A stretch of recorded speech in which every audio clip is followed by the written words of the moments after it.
Hanggang saan ang kaya mong ibigay? Hanggang saan ang sakripisyo mo? Hanggang kailan mo kayang maghintay? Lahat tayo mga tol palaging may first time.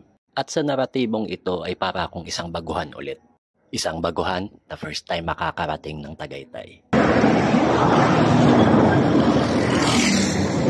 Kamusta kayo mga tol? Long time no see. Halos 2 taon din tayong hindi nagkita-kita dito sa YT. Marami rin kasing nangyari na gusto kong ibahagi sa inyo sa pamamagitan ng video na ito. Nasa tingin ko ay kapupulutan nyo ng konting aral bilang isang individual. Mga dinaanan kong pagsubok na aking nilabanan at malugod kong nalampasan. Pasado 8:00 ng umaga habang binabaybay ko ang kahabaan ng Governor's Drive. Hindi ko pa alam kung saan ako pupunta at dahil walang plano, naisipan ko na lang na umakyat ng Amadeo. At pagkatapos doon, ay babalik na rin ako. Maganda rin ang panahon habang umaahon ako dito sa may CM de los Reyes paakyat ng Amadeo.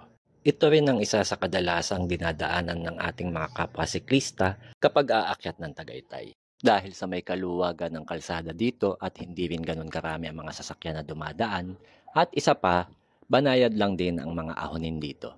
Balik tayo sa kwento kung bakit ako nawala ng halos 2 taon dito. 2 years ago nang tinamaan ako ng tinatawag na heat exhaustion.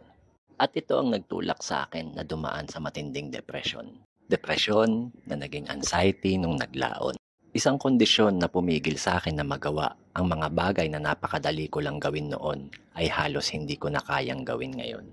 Nang makarating ako dito sa Amadeo ay sinusumpong ako ng anxiety ko. Pinipigilan niya ako at sinasabi niya sa utak ko na hindi mo na kaya, tama na, umuwi ka na. Pero sanay na akong kasama ko siya mga tol. Kaya kahit solo ko, alam kong hindi ako mag-isa. Sa loob kasi ng 2 taon ay siyang nanatiling kontrabida sa buhay ko. Sa araw-araw ko kasing pakikibaka sa buhay ay siya ring araw-araw ko siyang kalaban at laging tinatalo. Kaya sabi ko sa sarili ko ng mga oras na to, kaya ko, didiretso ako.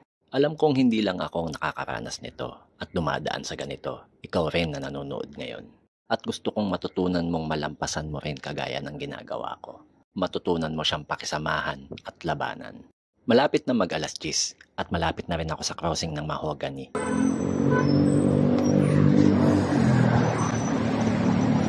Ay, crossing. Tapos din. Sobrang saya ko nang makatawid ako ng crossing. Kasi imagine, halos parang first time kong ulit ginawa ito. At sa wakas, nandito na ulit ako.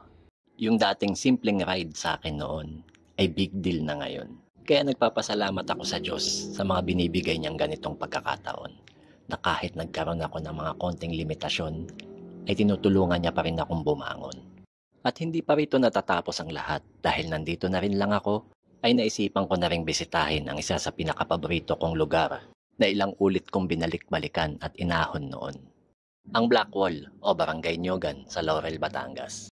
Marami na rin nagbago sa lugar na to, kagaya ko. Pero isang bagay ang nanatiling hindi nagbago. At yun ang pakiramdam ko kapag nandito ako sa lugar na to. Ang pakiramdam ng nagtagumpay sa buhay, mauunawaan mo ako kapag umahon ka dito.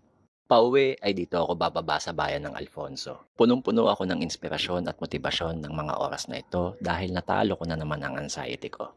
Kaya nang makarating ako ng bayan ng Alfonso ay hindi ako nag-atubiling dumaan at huminto saglit sa simbahan nito upang makapagpasalamat sa Diyos para sa pagkakataong binigay niya sa akin ngayong araw na ito.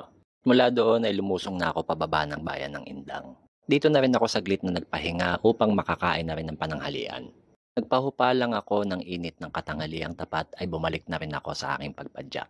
Nagpatuloy sa paglusong hanggang sa makarating sa bayan ng Trece Martires. Ang huling bayan na aking dadaanan bago ako makauwi sa amin sa General Trias. Salamat sa Diyos at sa sarili ko para sa 100 kilometro. Ingat palagi mga tol at maraming salamat sa panonood.